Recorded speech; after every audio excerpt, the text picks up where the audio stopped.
Um, the issue of diagnostic and treatment challenges is the fact that it's a moving landscape.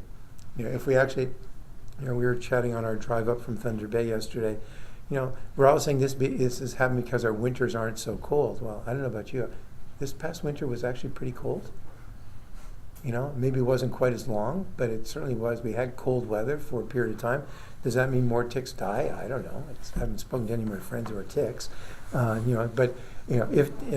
that make a difference once it's established? And no one can tell me the answer to that. But is this a cyclical thing that's going to happen? So we have more ticks now, and we're going to have less ticks in 5 years? We actually have no idea. But that certainly works with earwigs in my area, but and a lot of other biological things migrate. We run into the issue that most of the Lyme disease that we actually see actually doesn't come from Ontario.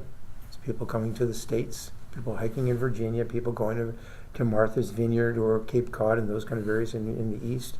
Obviously Minnesota and some of the regions as well. There's a lot of issues about when or when not to use antibiotic prophylaxis, and we can talk a bit about that. And there's a whole mythology around Lyme disease. And it's fun to talk about mythology. It's a lot worse when you have a patient pissed off at you at your office and you don't want to treat them, and you say, well, you don't have Lyme disease. And I can reflect back when I was an ID fellow.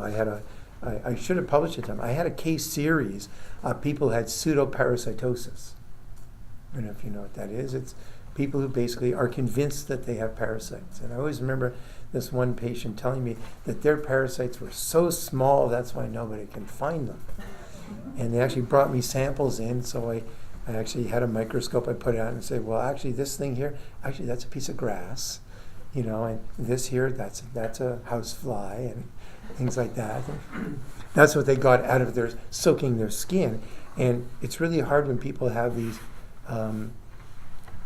paranoid ideations of infections, and how do you deal with that? Because trying to provide them a reality doesn't help. And in fact, this is what we're seeing, I think, with the Lyme with the Lyme advocates, is we're going to try and get more science and present it to them, and it's not going to change their minds.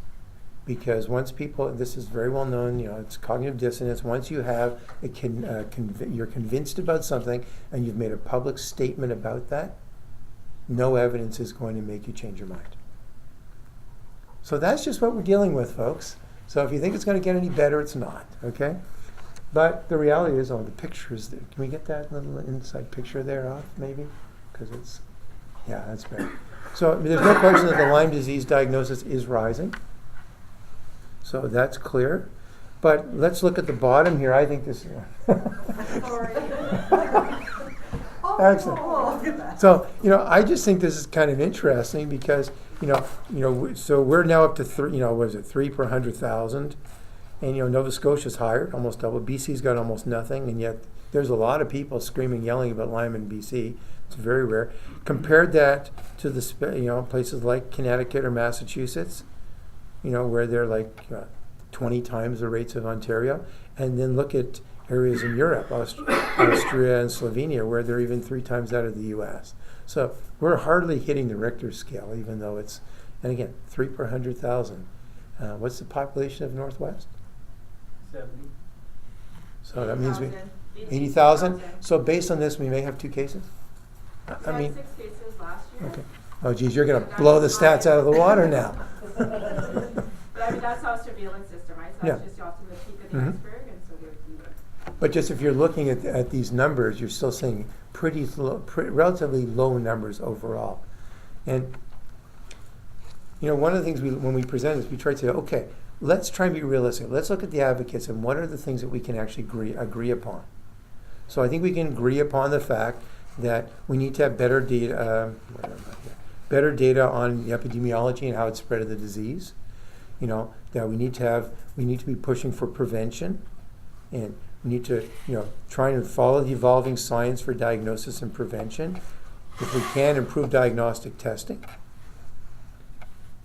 Try and understand more about the post-treatment symptoms, because I'll get back to that. But it is sort of interesting that there's certainly some people, we treat them, and there's basically, just like we see a post-viral syndrome, you'll see that with Lyme disease as well.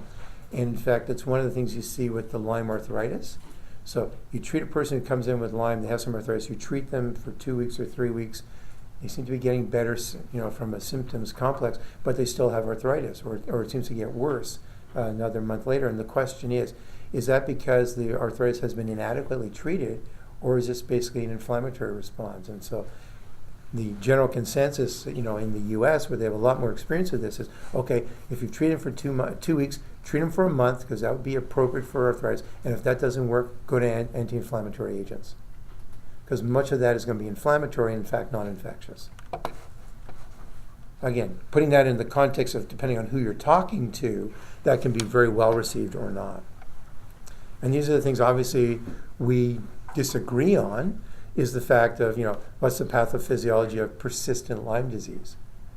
And, the laboratory diagnostics, especially when people are paying money to send their blood work to IGNX in California and getting a test back that says, yep, you got 3 bands, you must have Lyme disease, and it's IgM, not IgG, which of course doesn't make any sense for a chronic persistent.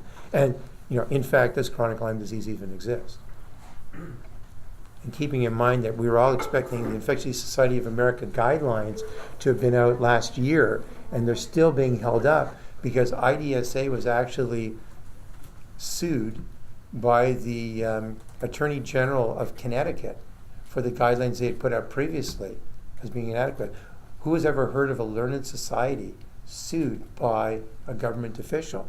And of course, eventually it was dismissed. So now the organization is working a document with the American Rheumatologic Association, Infectious Society of America, and the American Neurology Association, trying to hit from all 3 sides. They've pretty well done their work, but of course, as you do it, there's more papers coming out. So they're reluctant to release this because they're so afraid of the politics. So they want to dot I's, cross T's. I don't know how many lawyers are being involved with this, but just to give you an idea, if you think Lyme is political in Ontario, it's nothing compared to what's going on in the U.S.